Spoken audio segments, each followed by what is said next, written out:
Elias Hale squinted through the snow like a man peering at an old wound.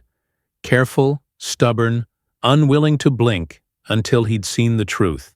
Night had come early and hard, swallowing the horizon in one long black mouth. The wind cut across the prairie with teeth. It tasted like iron and memory. His mare, Stitch, snorted and stamped, the steam from her nostrils like smoke in the lamplight of the overturned cart that had caught their attention. Something lay half-buried in the drifts beside the broken axle, pale against the dark. No bundle of supplies, not the ragged shape of a stray dog. A body. Elias almost kept riding. Out here, strangers were a risk and a story waiting to go wrong. He had been lots of things. A bounty man with a long list of names, a soldier when the country needed shooters. A husband once, a man who kept promises until promises turned to corpses. And one lesson had edged deep into him like a splinter. Mercy could cost you, but so could cruelty. He looked over at his boy, Jonah, curled under a patchwork blanket in the back of their cart. The child's lashes were frozen with frost along the edges, his breath fogged in the air. "Wake," Elias mouthed, because sometimes a man needed a witness to his better choices. Jonah blinked at the movement and sat up. "Pa?" he whispered, rubbing a mittened hand across his face. The boy smelled of pine sap and the dough from last night's biscuits, and the sight of him, small, fierce, unashamed, sent Elias's heart to a place he'd kept boarded. "Someone there," Jonah said, pointing. Elias clicked the mare and eased down. Boots crunched, leather creaked. He came close enough to see that the thing on the ice was a woman, her dark hair plastered to her cheeks with snowmelt, a canvas cloak shredded and stuck to her like dried seaweed. Her hands were raw and blue, fingers curled. Her face was young, maybe 7 and 20, and even half-frozen its lines were too honest for a liar. Rope marks circled her wrists like ugly bracelets.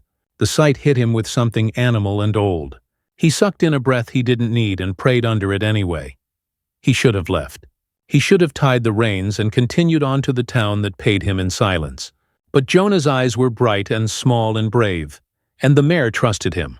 Elias peeled the canvas off gently, found her pulse like the fluttering of a moth. It was there but weak. He hoisted her like she weighed nothing, like a sack of feathers, and felt absurdly the impression she left in his arms as if she carried a name he had forgotten. She coughed and gritted her teeth. When her eyes opened, they were glassy and wild. And for a breath she did not seem to understand that someone had put her inside a living room instead of a grave. "Don't touch me," she said, and for a second her voice had the crack of a whip. Fear was a language she'd studied well. "You're with child?" Jonah asked before Elias could. The question was the wrong syllable in a wrong song. The woman's gaze slid lastingly to the boy, and something gentled behind the panic. "No," she managed. "No child." She swallowed. "Just—" She looked at her wrists and the scars made her stare away. She closed her hands as if she were holding the last of her courage inside them. They lit the lantern in the little cabin Elias had traded to the Blackwater line for the shoes Jonah wore and the iron gate the property had become. It wasn't much. 2 rooms, a stove, a bed with a quilt that had seen better summers, but it would do for the night. Elias had learned to measure his life in small things. A warm biscuit, a dry bed, a child who still said his name without asking what happened to the rest of the world. He laid her near the stove, wrapped her in every blanket they owned.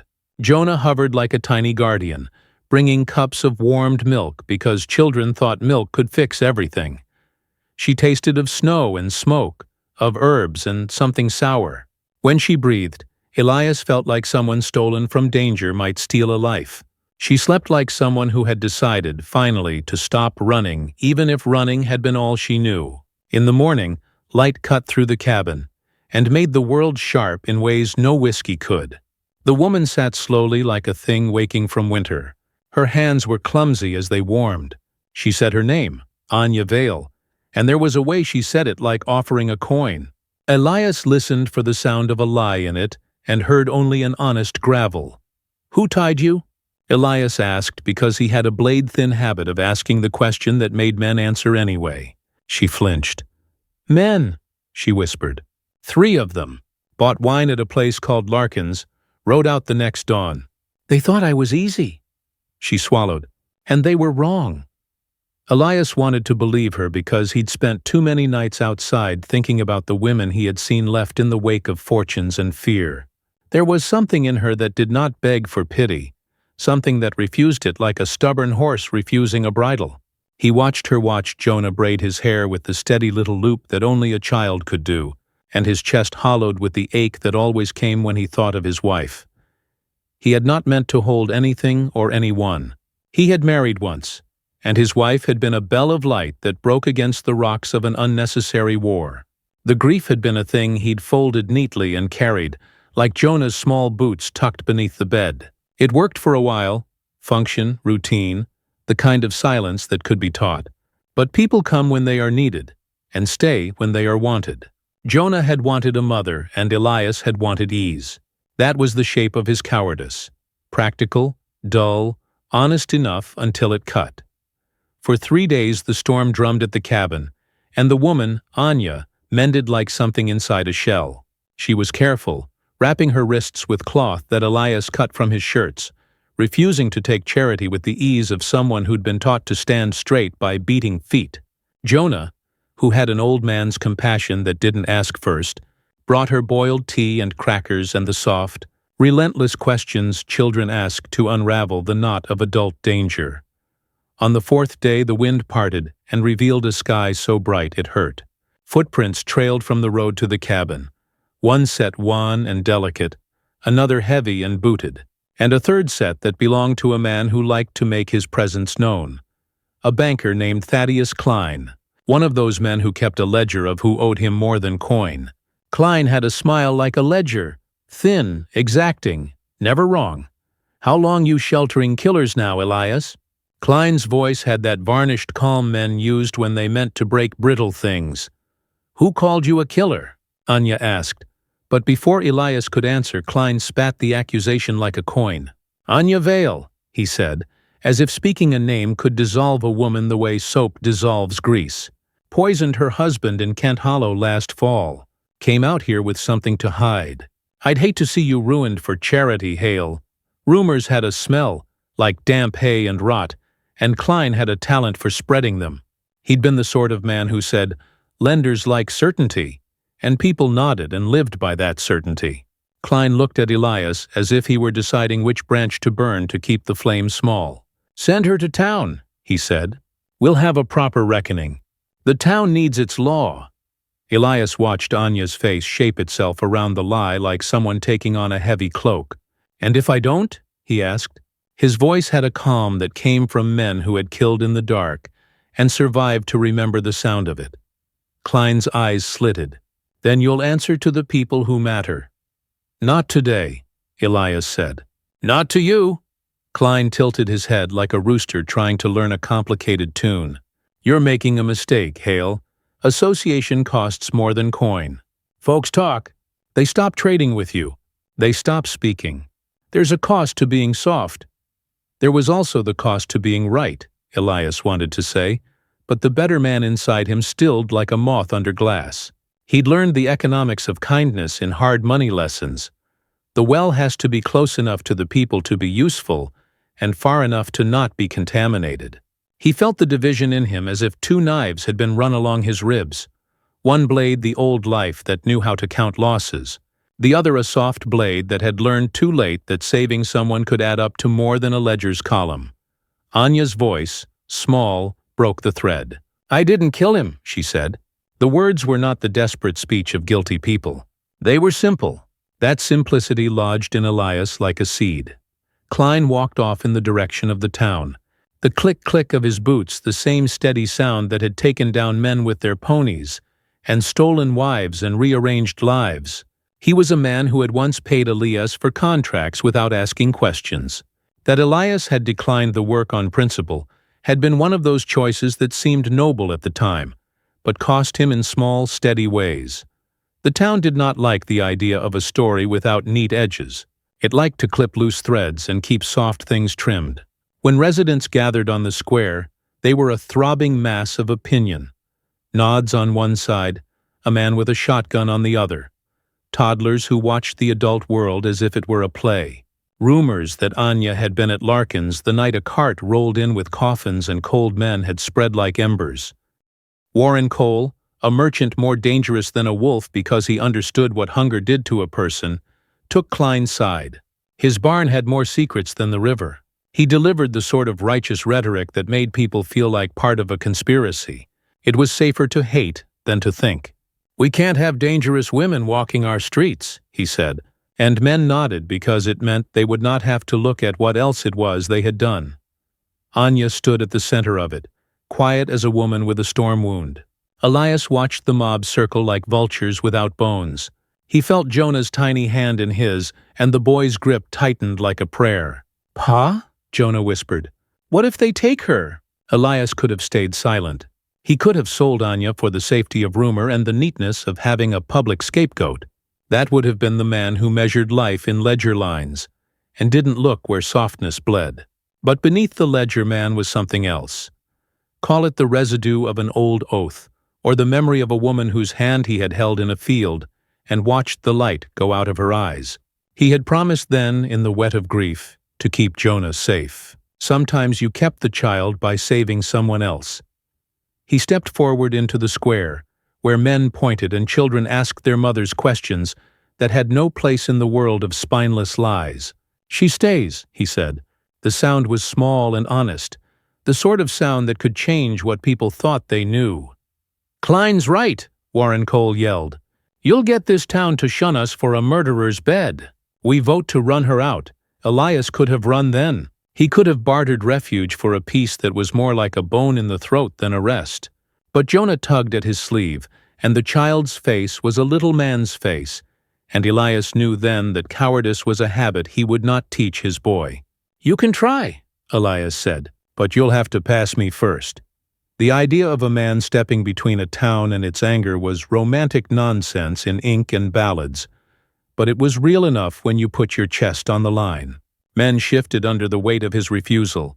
Klein, who had always been able to move crowds with a neat sentence, was unsettled by the stubbornness of a man who knew how to die. He retreated because a crowd looks for leaders, and when one man refuses to be a leader that fits, the crowd will bend. The days after were a narrow thing, work and the slow making of a small piece. Anya sewed her hands with the needle Elias found in the drawer. Jonah taught her how to roast corn over the stove without burning the kernels to ash. The three lived like three birds in a nest too small for comfort, but the warmth of it kept the cold from their bones. They spoke in short sentences sometimes, longer ones at other times, stitched together like quilts. Jonah asked questions with the openness of someone who had not yet been scarred by necessity. "Why'd they do it?" he asked once, as Anya hummed while mending a sleeve. "You don't always get why," Elias said. "Sometimes folks do bad things just to make sure no one else gets the good things." Anya's laugh when it came was a small bell. "That's the saddest thing I've ever heard." There is an intimacy to rebuilding that rivals that of passion. When two people help each other pry out old nails and drive in new ones, when they watch a patch of roof hold against wind for the first time, there is a chemistry that is honest in a way promises are not. Elias found himself noticing the way Anya's hands moved, strong even when the nails were small. Jonah found that she could braid hair into a pattern that told stories where words would have been clumsy. They fit into a kind of life that was easy because it was not new. Someone warming the coffee, someone sweeping the floor. The child who believed both could last forever. But the town had a memory like iron, and iron rusts by heat and care only slowly. Warren Cole and Thaddeus Klein did not rest on a liking for order. They rested on a hunger for power. Klein had a ledger that listed every man who owed him, every favor collected. Cole had a way of keeping a secret until the right moment to lift it like a curtain and make a spectacle. People who kept power never let an opportunity go. They used it as any man uses a tool. One night, when the moon hung low and fat and Jonah slept with a book open on his chest, someone knocked at the cabin door. Elias's hand found the gun he kept under the stove before his thought was done. He opened the door to find a young rider, breath like vapor. He brought news. A man named Hollis Murdoch had come in from the east, bearing testimony that could ruin Klein, and possibly free Anya. Hollis carried a story that sounded too good to be true. He had been at Kent Hollow the night the husband died and would swear on oath that 3 men had broken in, that the husband had been slain by robbers, and that the rope burns were more complicated than they sounded. But there are always corners in stories where truth curls into itself. Hollis's price was not coin. It was a plea for place. "I'm wanted on something else," Hollis said, his eyes darting to the dark. "If I stand in here, Klein'll take interest. I need protection." Elias looked at Anya, who sat in the far corner, quiet as if she could thread her own destiny. "You trust him?" he asked. She looked up at him with a patience that made his chest ache. "I don't have a lot to spend on trust," she said, "but I have better odds with Hollis than with Klein." They took the man in, fed him, and Knight turned at the stove like a slow wheel. Hollis spoke. The men at Kent Hollow had been more than thieves. They were hired, he said, hired by a man who had a taste for both coin and misdirection. He said a name, Warren Cole, and Anya's face, which had been a shield, cracked like thin glass.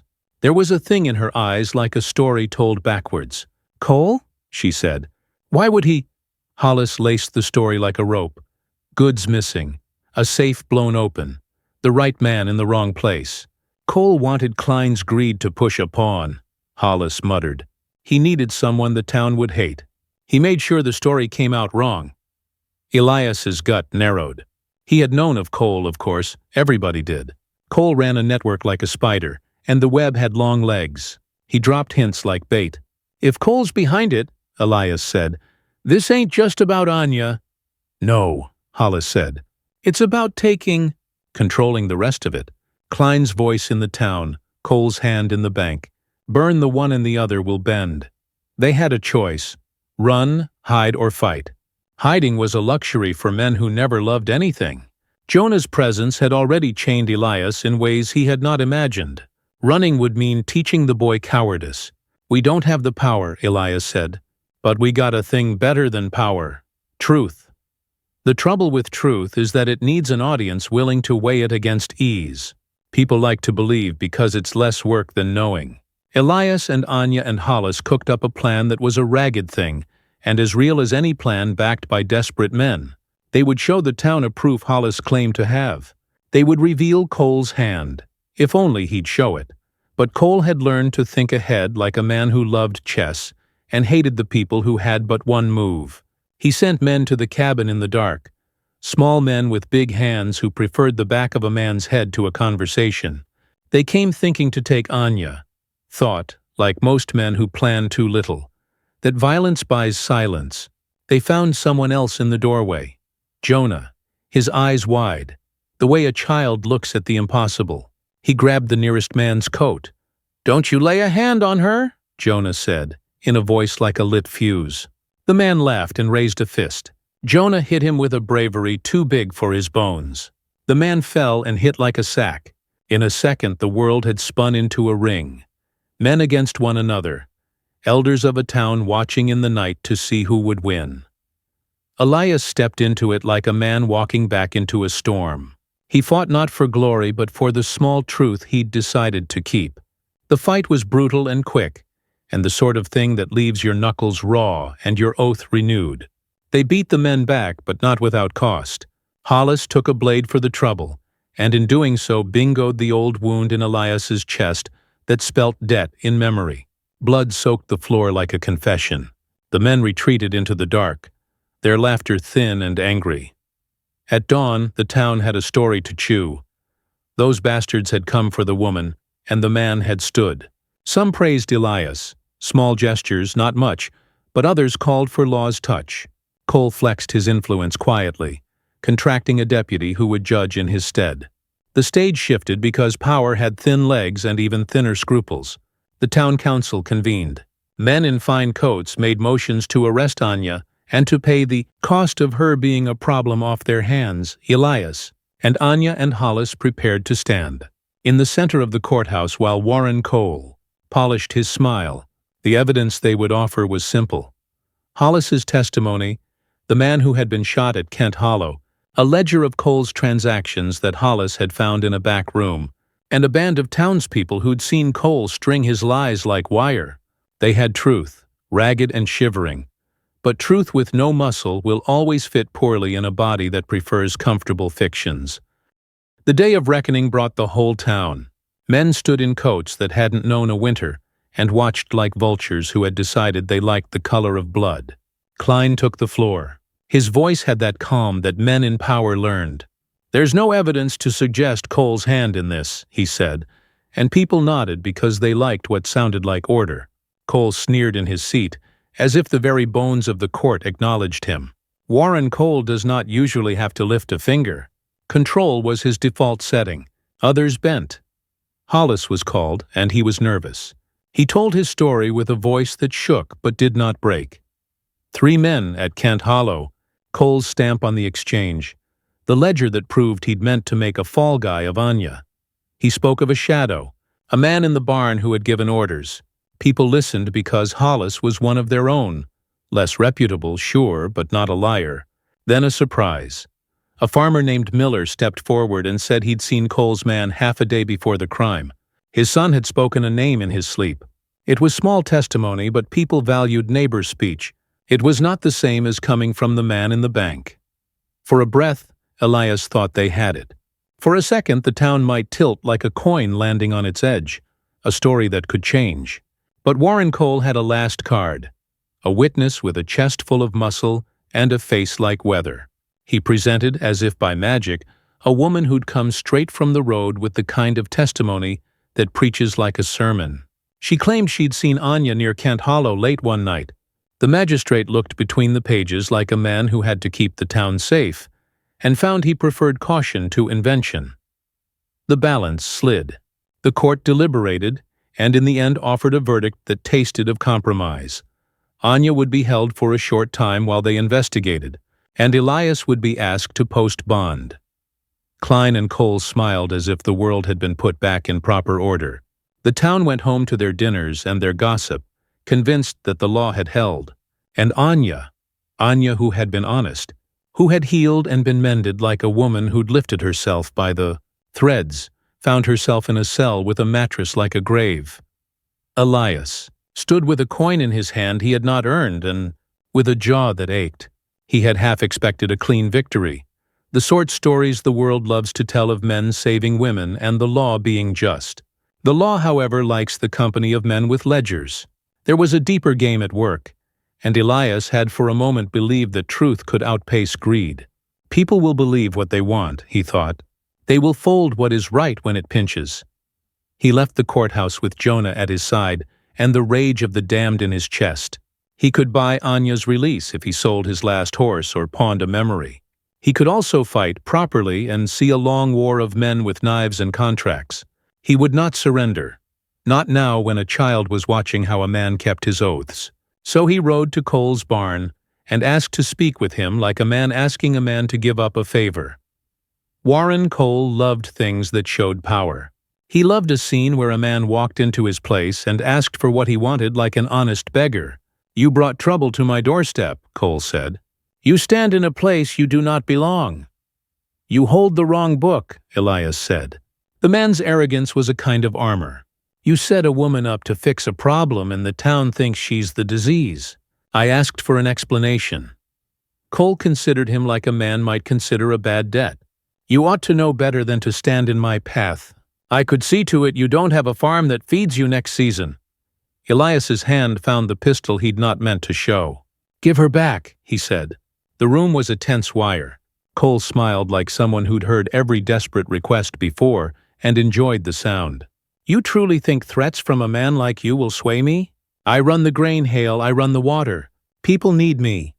"For how long?" Elias said. "Until you're bored? Until something else suits you?" There was a softness in his voice then that was worse than a blade. "You ruin one woman's life and think you've fixed the shapes of your world." Cole's smile thinned. "You're naive, Hale. This town works by rules I set. You've crossed me before, and you'll learn the cost."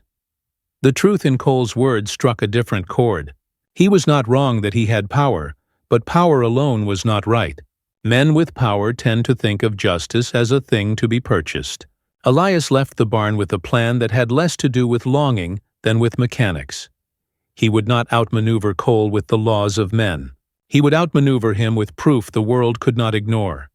They stole into town at night and found the ledger in a back room of Cole's warehouse. Little things like a ledger could be hidden, but not forever. Hollis, who owed a debt of his own to the world, snuck in with Elias, nimble and careful.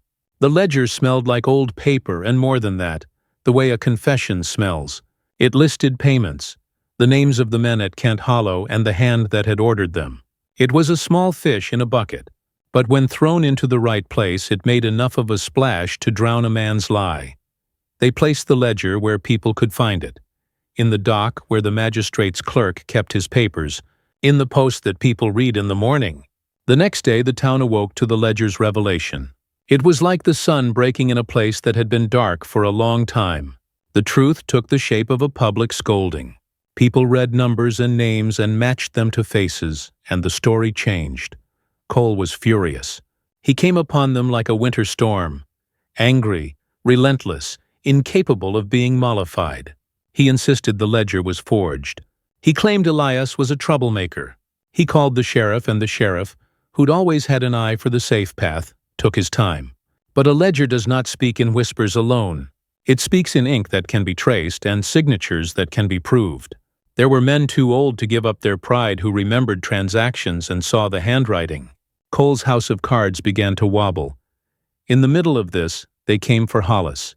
A man who had once sucked at the teat of a city now found himself in the gallows of a town that liked to put men high so they could be shot down. Cole met him with a rope and the righteousness of someone who thinks the law is a puppet he can pull. The crowd swelled and the air tasted like a verdict.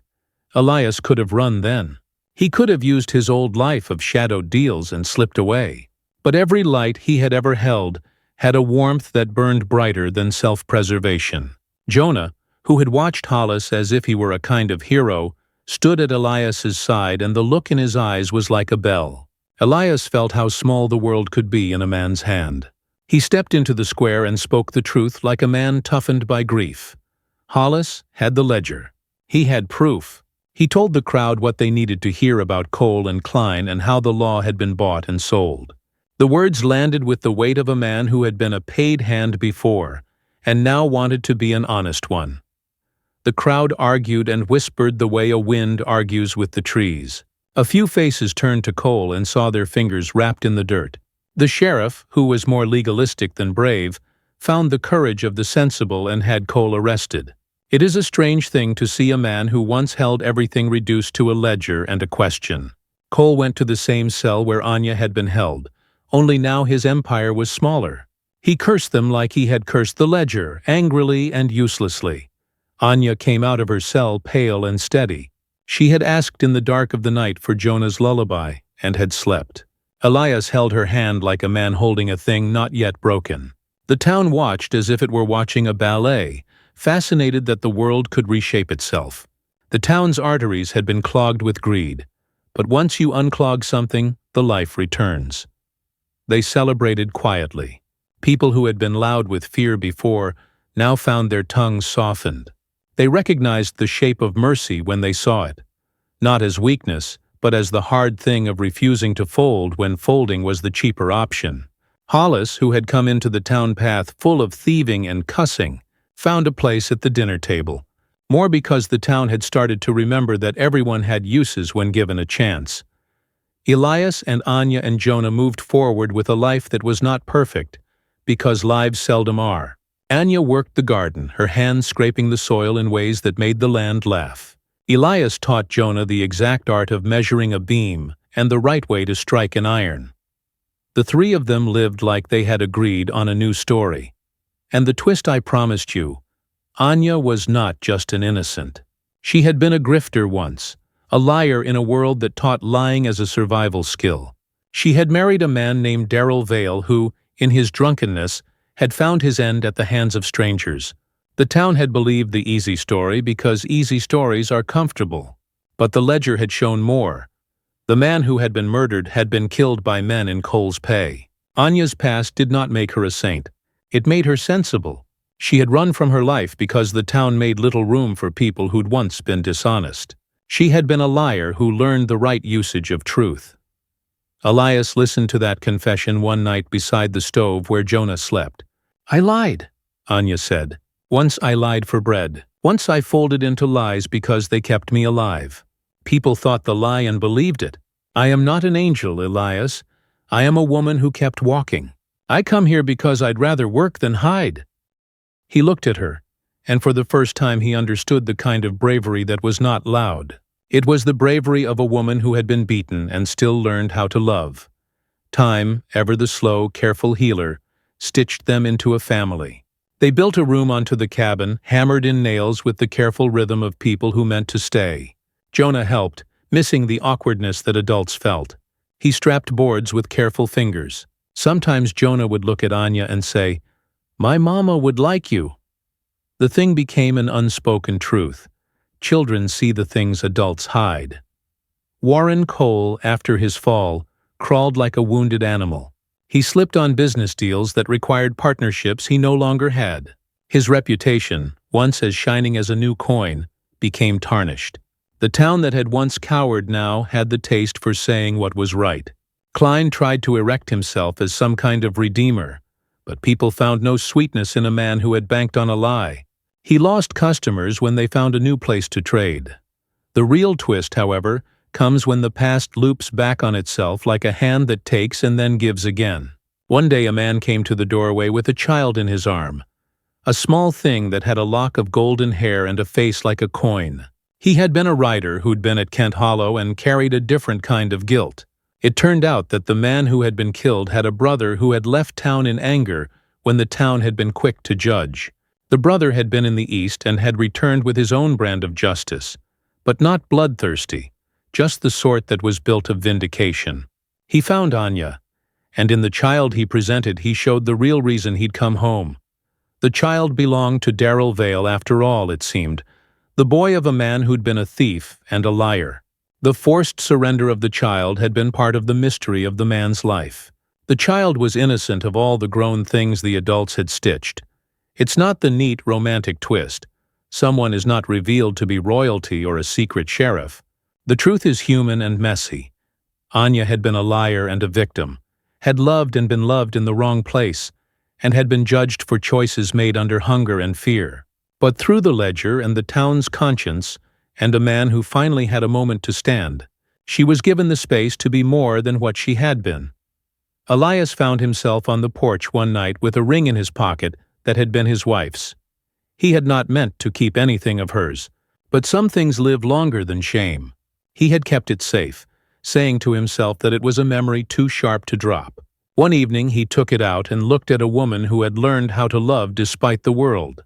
He took the ring to her like a small offering and did the kindest, scariest thing a man who had loved and lost can do. He asked for the right to be loved again. Anya looked at the ring, and at the man, and at the child, and in her eyes there was a comprehension that was like dawn. She understood then that love is not an oath to the dead. It's a covenant for the living. "I don't know how to be what you want," she said. "I don't know how to not be afraid." "You don't have to be brave," he said. "You just have to be there." He slid the ring onto her finger, and it fit like a thing that had been made for it. People would tell you later that the town had stood transformed because justice had been served.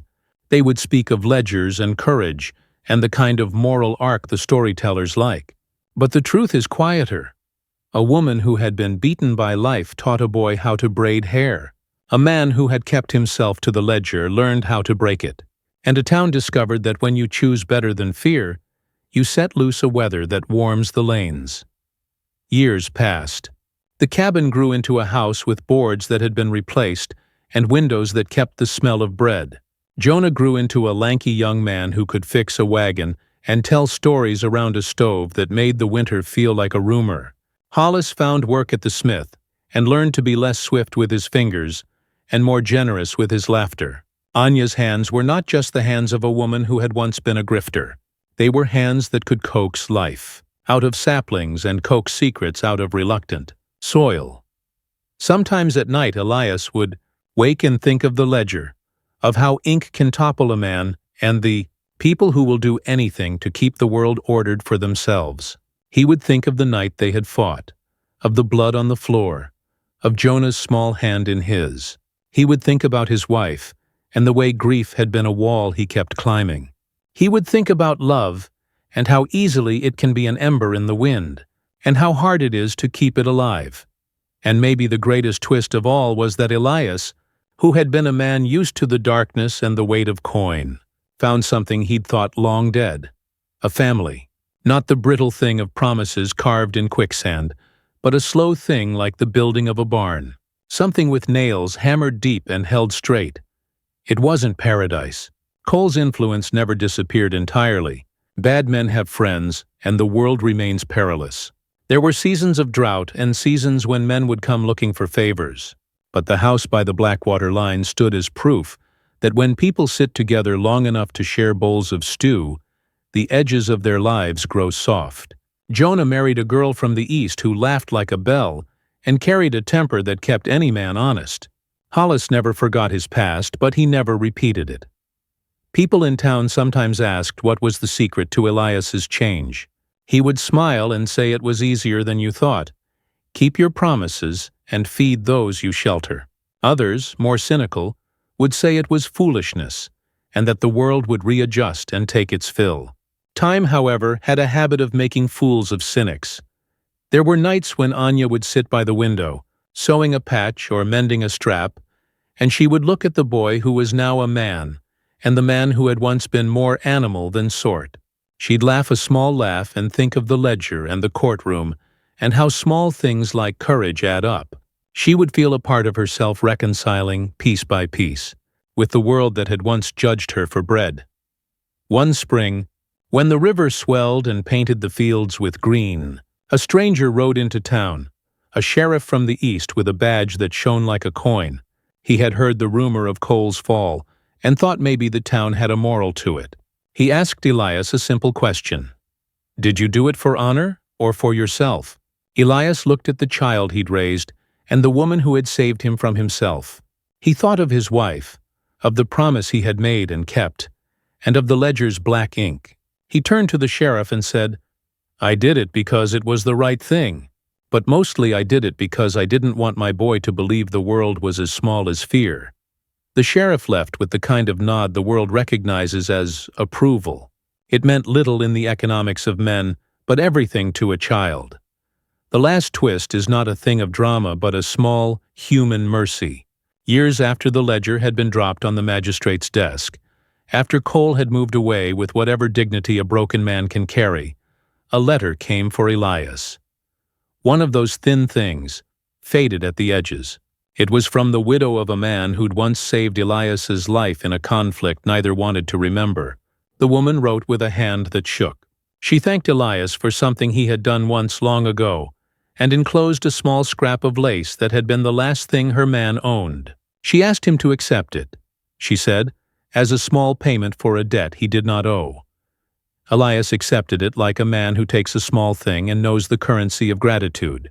He put the lace in the box with the ring and the rest of the things that men keep when the world teaches them to be careful.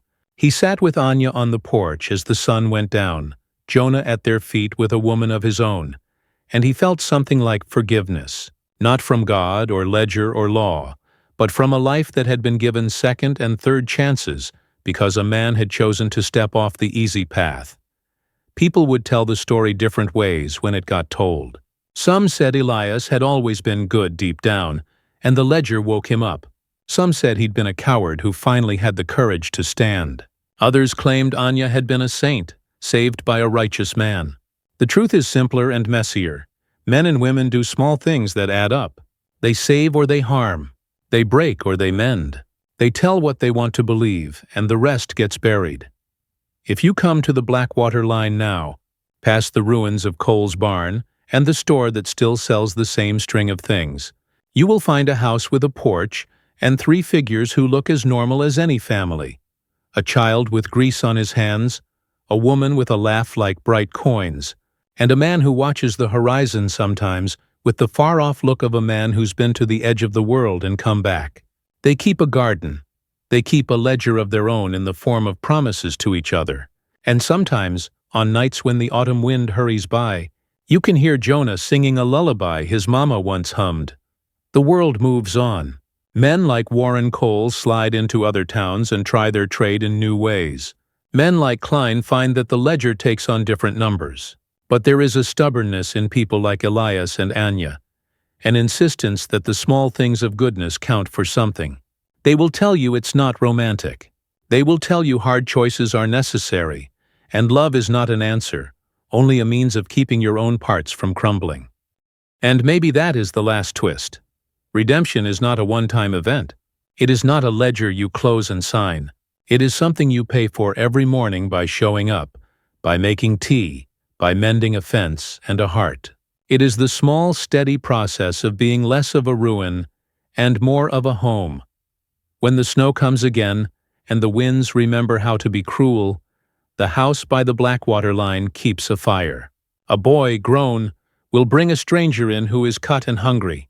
He will look at his father and mother and say, "What will we do?" And his father will smile because the story has taught him one simple fact. You take them in. You feed them.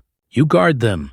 You stand, because somewhere in that chain of choices, you will find a life rebuilt not from magic, but from the steady hammering of men and women who have decided, stubbornly, that kindness is the currency worth spending.